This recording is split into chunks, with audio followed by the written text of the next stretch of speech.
pledge, the President donates his salary on a quarterly basis to further important projects. Today, the President is proud to donate his 2018 first quarter salary to the Department of Veterans Affairs to support their caregiver programs. Acting Secretary of Veterans Affairs, Robert Wilkie, is here to accept the check. I'd like to bring him up to say a few words about how these funds will be used. And make sure that I give you the all-important actual check. Thank you very much, Sarah, and good afternoon. Before I address the President's generosity, I want to say a couple of things about what happened in the House yesterday. I want to send my thanks and the thanks of Veterans Affairs to the chairman of the House Veterans Affairs Committee, Dr. Rowe, and thank him for the bipartisan coalition that he forged together. The vote yesterday was overwhelming, 347 to 70. And this is long-awaited legislation that our veterans have been waiting in anticipation of. This takes 7 community care programs that we've been using for the last 15 to 20 years and condenses them into one.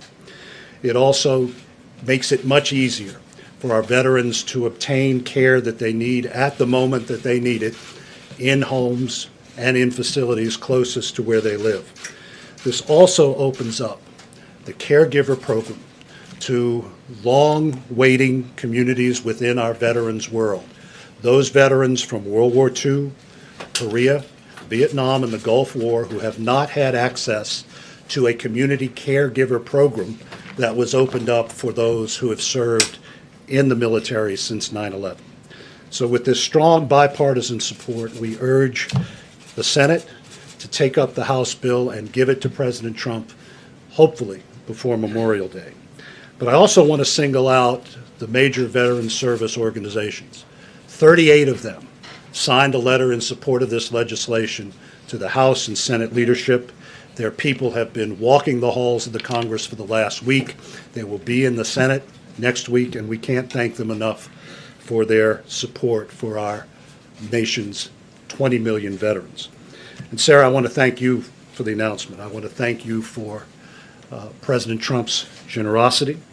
The President's gift underscores his promise to do all that he can for veterans, which includes supporting those who care for our veterans, not just those of us at VA, but the husbands, the wives, the families, and the community caregivers who are out there day in and day out, making life easier for those who have borne the battle.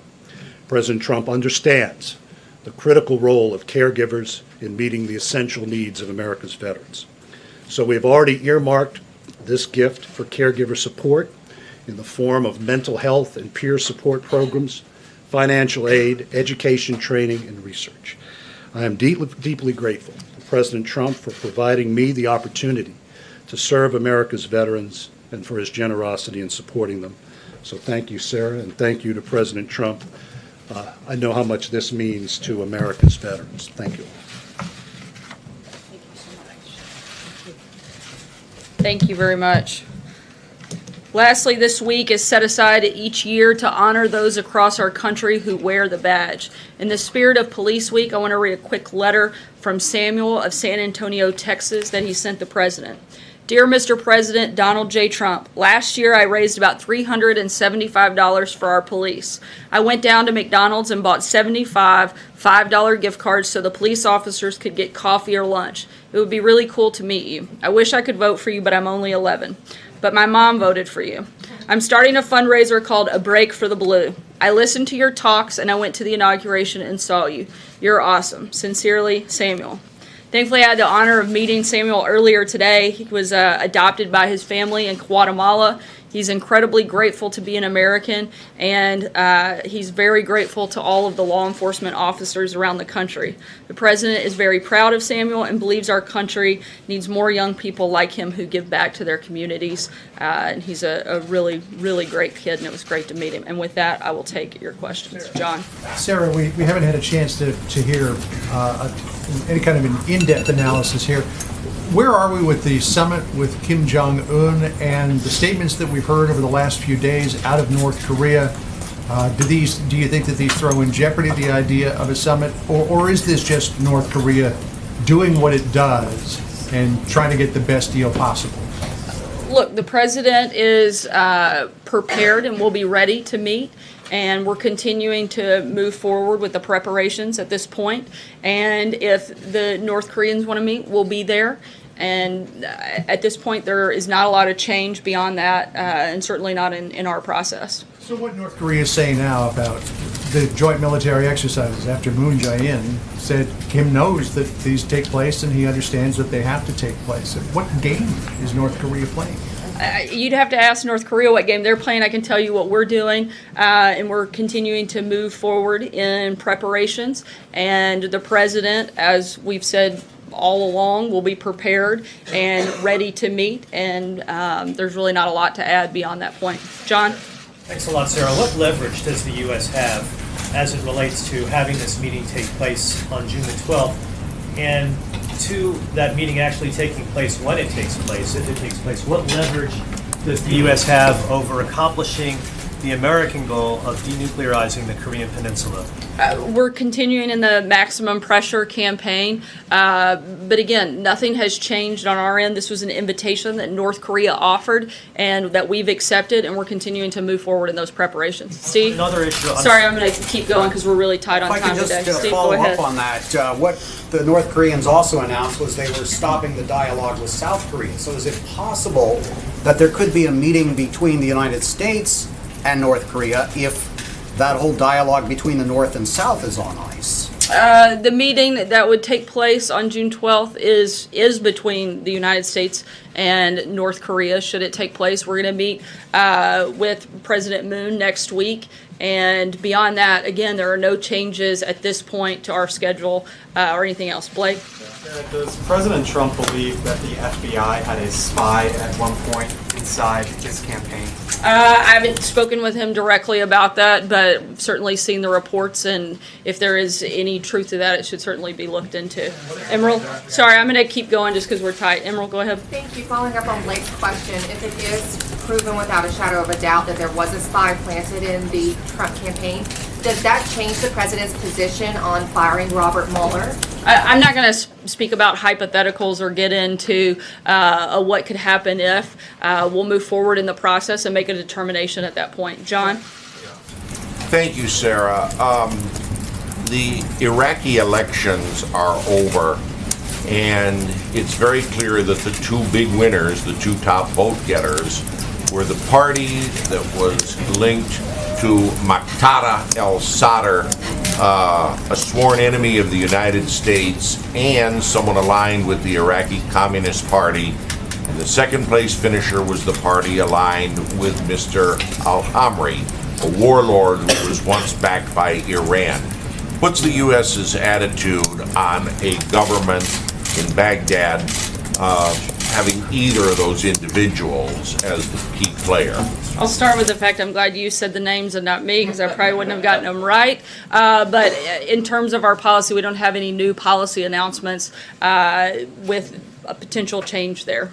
Jeff? So you don't care if either of them is... Certainly we care, but I don't have any specific changes in U.S. policy while that's happened. Jeff?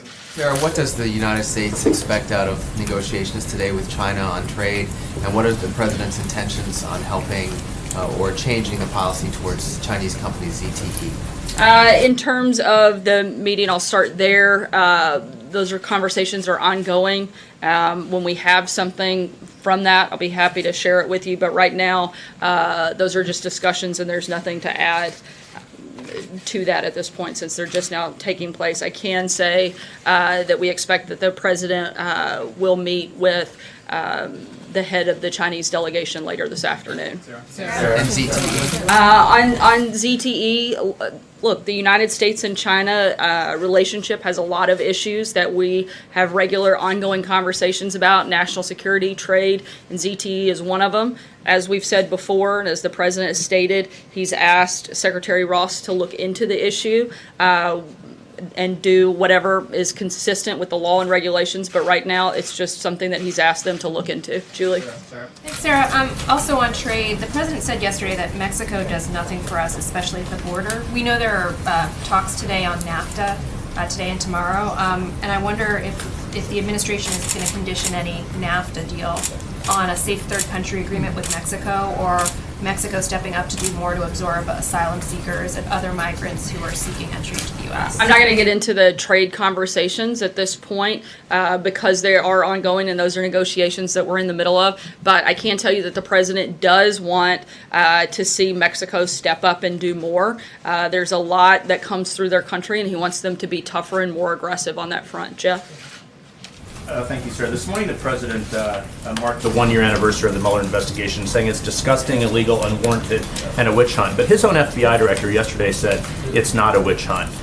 Does the president, why does the White House still believe it's a witch hunt? And why did he cancel his news conference this afternoon, which was originally set for 3 o'clock with the NATO Secretary General? Different topics, but the president knows that there was no collusion in the campaign, and he has been quite clear about this. It's gone on for over a year. They found no evidence of collusion and still strongly believe that it's a witch hunt. I'm not sure how we could be any more clear, and certainly not sure how the president could be any more clear about his beliefs and his opinion. In terms of a press engagement, the president will have press at his event here shortly, which is why we're going to have to keep it quick and short today, and likely take a few questions at that event. Jordan. Thanks, Sarah. On immigration, there seems to be we're moving closer to action in the House of Representatives, and I'm wondering what bill the president would accept, anything short of the 4 pillars that he laid out earlier this month, something like border security and DACA. Seems to be a proposal that is gaining steam. Is that something that the president could support? The president definitely supports border security as he's laid out multiple times, and again talked about some yesterday. He would like to see the border secured. He would like to see the loopholes closed. Our priorities have not changed in the immigration conversation at all. Aisha. Thank you. Just going back to North Korea, you have said that the president will be willing to meet with North Korea if North Korea is. So does that put North Korea in the driver's seat here? Is it North Korea that's going to decide whether a meeting takes place? And also, the president said yesterday that the White House hadn't heard anything from North Korea. Has that changed? Have you heard anything since these talks were called off with South Korea? They're certainly not in the driver's seat. Nothing could be further from the truth, but they're the ones that extended the invitation. We've accepted it. If they want to meet, we're happy to do that. If they don't, as the president has said, we'll see what happens, but we're going to continue the maximum pressure campaign. In the meantime, I don't know how they would be in the driver's seat in any capacity, form, or fashion in this process. Standard for we won't meet with you unless you do X, Y, Z. Look, the North Koreans have already made concessions. They've already 3 Americans are home now that weren't. The president has had some success in this process, and certainly we've given up nothing, and we're going to continue moving forward, and we're moving into this with our eyes wide open. We're not naive in this process, but the president is fully prepared to have the meeting. But if not, that's okay too, and we'll see what happens beyond that. Shannon. I know we've asked this a few times, but we're still That's okay. That's kind of what we do here. Ask the same question over and over and over again. Can you say yet when Michael Cohen stopped being the president's personal lawyer? I'm not going to get into anything on that matter. You'd have to reach out to the president's outside counsel. Sorry, Jill, go ahead. Able to answer. Jill, go ahead. Thank you, Sarah. Why didn't the president disclose the reimbursement to Michael Cohen in last year's financial disclosure report? And just to follow up on other people's questions on North Korea, has any consideration been given at this point to potentially canceling those joint military exercises with South Korea? On the first question, that was addressed in the financial disclosure, and that's something that would be determined by White House counsel, how things would be categorized in the filings. So, and on the second part, those are ongoing exercises that are routine and they're aware of, they're annual, and at this point we have no intention of changing it. Stephen? I just want to ask you, because so many people in the country have been talking about it in the last 24 hours, what did the president mean when he said that some immigrants are not people, they're animals? The president was very clearly referring to MS-13 gang members who enter the country illegally and whose deportations are hamstrung by our laws. This is one of the most vicious and deadly gangs that operates by the motto of rape, control, and kill. If the media and liberals want to defend MS-13, they're more than welcome to. Frankly, I don't think the term that the president used was strong enough. MS-13 has done heinous acts. It took an animal to stab a man 100 times and decapitate him and rip his heart out. It took an animal to beat a woman they were sex trafficking with a bat 28 times, indenting part of her body. And it took an animal to kidnap, drug, and rape a 14-year-old Houston girl. Frankly, I think that the term animal doesn't go far enough, and I think that the president should continue to use his platform and everything he can do under the law to stop these types of horrible, horrible, disgusting people. I'm going to take one more question. Peter? Thank you, Sarah. Are the chances of a summit now less likely than they were a week ago before these statements came out from Kim Jong? I'm not going to get into a percentage game. I can tell you that we're ready and prepared, and if they happen, they happen, and if they don't, we'll see what happens. Thanks so much, guys. We'll see you here in a few minutes with the president. Sarah, has the president ever lied to us?